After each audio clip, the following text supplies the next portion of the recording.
saya akan membacakan topik yaitu mengenai risiko. Risiko adalah topik yang diterapkan secara kolektif dan universal di berbagai macam keadaan, di mana risiko ini menggabungkan antara prospek dan peluang statistik antara kerugian dan keuntungan. Risiko pasti akan memiliki konsekuensi tergantung bagaimana hasil yang akan kita peroleh di masa yang akan datang. Baiklah, selanjutnya saya akan membacakan materi tentang makna risiko yang berbeda. Yang pertama yaitu menurut Polatex dan Tversky tahun 1970, yaitu risiko dianggap sebagai tindakan yang mempengaruhi perilaku. Yang kedua yaitu menurut Fleck dan Stallen pada tahun 1980. Yang kedua yaitu di mana kombinasi linear berbobot pada nilai yang diharapkan tergantung risiko yang berbeda tadi. Selanjutnya yaitu perbedaan antara risiko dan ketidakpastian. Menurut Knight 1921, Tanner 1941, Edwards 1954, dan Makrimos 1968 menyatakan risiko dapat diartikan sebagai keraguan atau cedera, sedangkan ketidakpastian dapat didefinisikan sebagai kehilangan atau kurangnya kepastian. Sedangkan menurut Oxford English Dictionary mendefinisikan dua konsep secara berbeda. Contohnya, risiko dapat dijelaskan dalam istilah peluang atau bahaya persaingan, sedangkan ketidakpastian dapat digambarkan sebagai kualitas menjadi tidak pasti mengenai besaran atau nilai. Karena risiko itu dapat dikenali, diramal, dan diketahui, sedangkan ketidakpastian tidak dapat diidentifikasi, tidak dapat diukur, dan tidak dapat diketahui.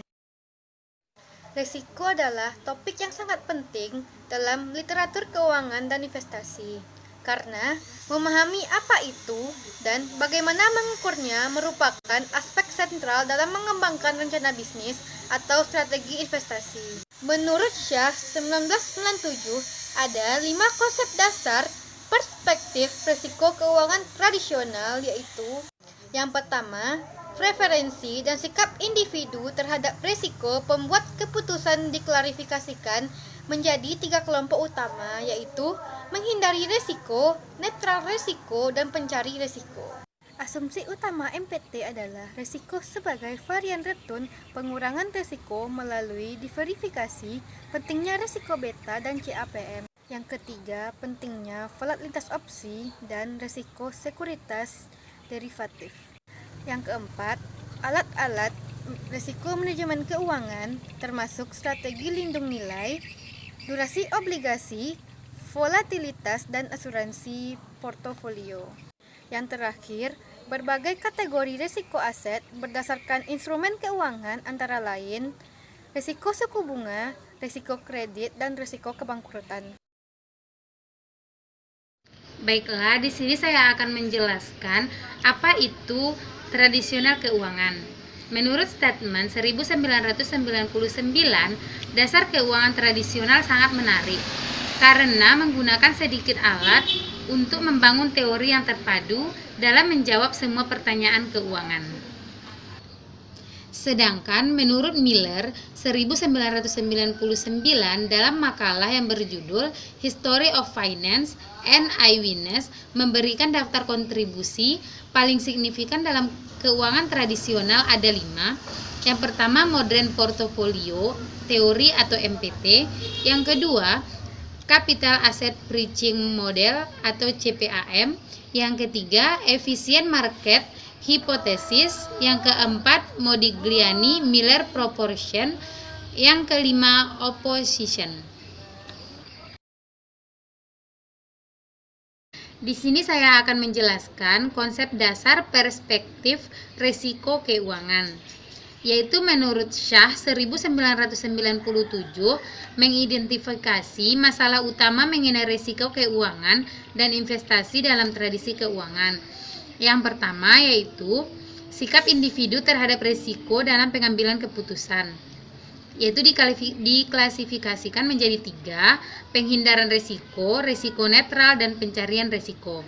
Yang kedua, asumsi utama MPT, yaitu risiko sebagai berbagai macam pengembalian risiko, pengurangan resiko melalui verifikasi, pentingnya resiko beta dan CPAM. Yang ketiga yaitu opsi dan risiko derivatif. Yang keempat, alat-alat manajemen risiko keuangan meliputi hedging strategi, waktu obligasi, volatilitas, dan portofolio. Yang kelima, berbagai kategori risiko aset berdasarkan jenis instrumen keuangan meliputi suku bunga risiko, risiko kredit, dan risiko kebangkrutan. Selanjutnya saya akan menjelaskan teori portofolio modern. Istilah MPT ini sendiri dikaitkan dengan karya Markowitz, kumpulan komposisi pemilihan portofolio diterbitkan pada tahun 1952 dan 1959. Dalam masalah ini, Markowitz menyarankan agar investor dapat membangun distribusi yang optimal dalam instrumen keuangan dalam portofolio yang akan mencapai trade-off potensial terbaik antara risiko dan hasil yang diharapkan diidentifikasi sebagai perbatasan yang efisien. Di mana di sini seorang investor harus memilih portofolio yang optimal dari kumpulan portofolio yang menyediakan maksimal hasil yang diharapkan untuk berbagai tingkat risiko dan minimum risiko untuk berbagai tingkat pengembalian yang diharapkan. Selanjutnya yaitu ukuran dispersi, standar deviasi atau variance versus semivariance. Salah satu pengukuran risiko yang paling umum dilakukan secara tradisional keuangan adalah deviasi standar atau variance yang setara pengembalian dan digunakan untuk mengukur risiko memegang aset tunggal. Dalam keuangan akademik, standarnya deviasi atau variance digunakan untuk mengukur dispersi hasil masa depan yang diharapkan.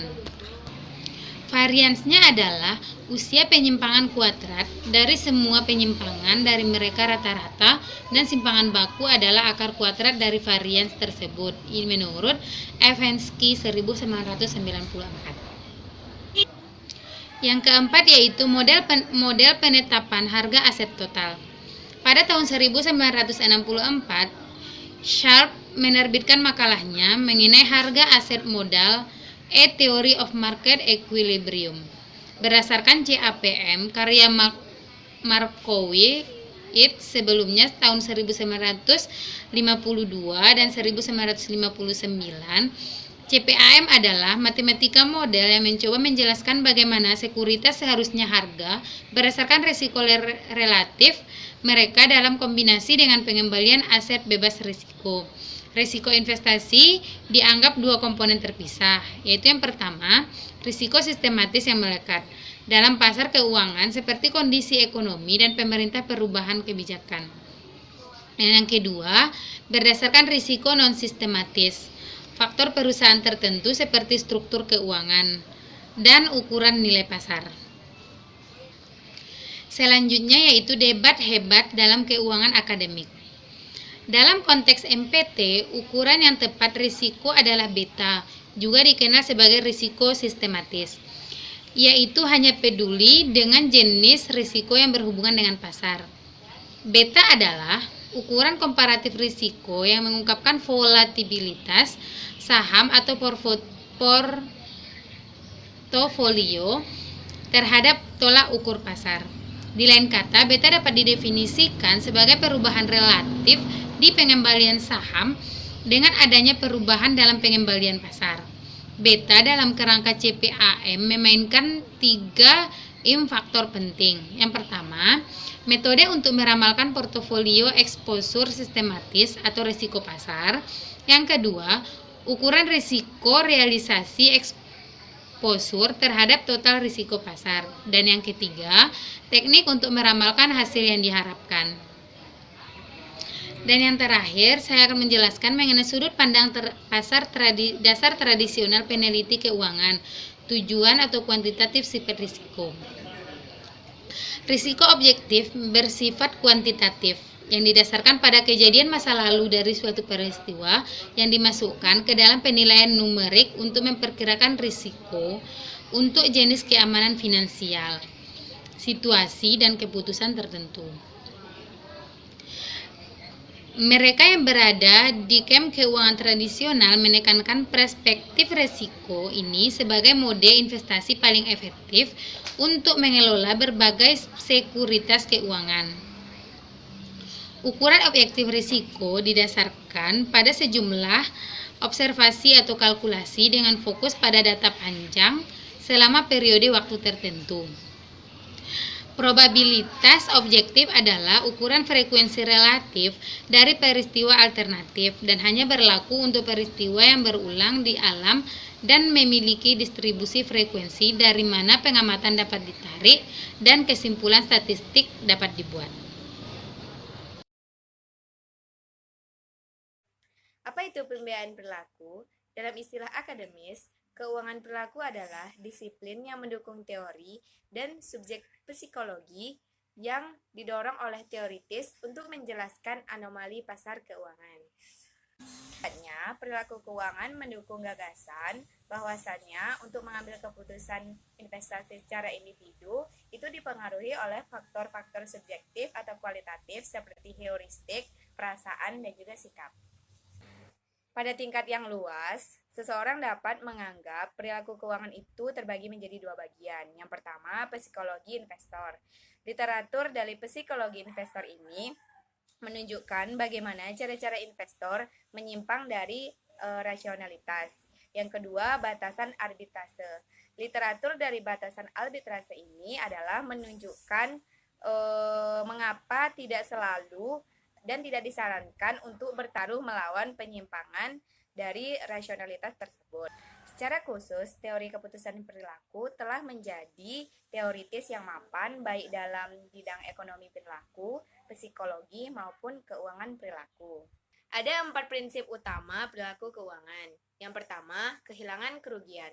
Konsep ini adalah perilaku umum yang terbukti dalam banyak aspek penilaian, terutama ketika individu rentan terhadap kerugian dan sudah siap untuk menghindarinya. Yang kedua, teori prospek. Ini adalah teori yang meneliti proses pengambilan keputusan individu di bawah kondisi perilaku pengambilan resiko dan namanya berasal dari asumsi bahwa topik resiko itu memasukkan beberapa prospek atau derajat kerugian. Yang ketiga, heuristik. Heuristik adalah jalan pintas mental yang memungkinkan individu untuk memecahkan masalah dan mengambil keputusan secara cepat dan efektif. Yang keempat, efek terlalu percaya diri. Perilaku ini menunjukkan kecenderungan pemula dan juga ahli untuk menunjukkan kemampuan secara ekstrim bahwasannya keterampilan, keyakinan, penilaian, perkiraan, dan keakuratan ingatan mereka itu benar. Selanjutnya, sudut pandang keuangan perilaku dan resiko. Perilaku keuangan mengambil sudut pandang yang berbeda tentang resiko dan pengambilan keputusan jika dibandingkan dengan keuangan tradisional. Menurut Sortino, penelitian di bidang keuangan perilaku mengklaim bahwa investor tidak mencari pengembalian tertinggi untuk tingkat resiko tertentu, seperti yang sudah dijelaskan dalam teori portofolio. Secara khusus, menurut Olsen, resiko itu bersifat multi-atribut. Ia menggambarkan unsur-unsur perasaan terkendali, takut, dan pengetahuan. Persepsi resiko juga dipengaruhi oleh faktor sosial dan kebudayaan seperti kepercayaan, keadilan, dan nilai-nilai demokrasi. Resiko selalu mengandung dimensi emosional atau efektif. Selanjutnya, sudut pandang dasar perilaku peneliti keuangan, desubjektif atau kualitatif sifat resiko. Keuangan perilaku mengasumsikan aspek penting dari pengambilan keputusan investasi adalah aspek subjektif dari resiko yang dirasakan oleh investor dan secara eksklusif resiko objektif yang ditekankan dalam keuangan tradisional. Jadi, dengan mengenali sifat subjektif dari persepsi resiko individu sebagai suplemen untuk ukuran tradisional dan resiko objektif untuk memperluas pemahaman dan meningkatkan keseluruhan area penilaian resiko. Selanjutnya, perspektif keuangan perilaku, hubungan terbalik atau negatif antara perceived return dan risk. Menggunakan data akuntansi dari Value Line, Bauman menemukan untuk 10 dari 11 industri bahwa ia mempelajari resiko bisnis dan pengembalian rata-rata terkait secara negatif di seluruh perusahaan dari berbagai industri. Dia mengkaitkan hubungan negatif antara resiko dan pengembalian ke prinsip teori prospek. Ruei menyatakan bahwa risiko dan keuntungan trade-off tidak dapat diprediksi dari waktu ke waktu, dan bahwa asosiasi negatif yang dibentuk oleh peneliti adalah hasil dari metode peneliti yang digunakan. Miller dan Bromley menemukan bahwa hubungan antara risiko dan pengembalian bergantung pada jenis ukuran risiko yang diterapkan. Penemuan ini mengungkapkan bahwa risiko dan keuntungan sering berkorelasi negatif, meskipun hubungan ini tidak terlalu tampak lazim.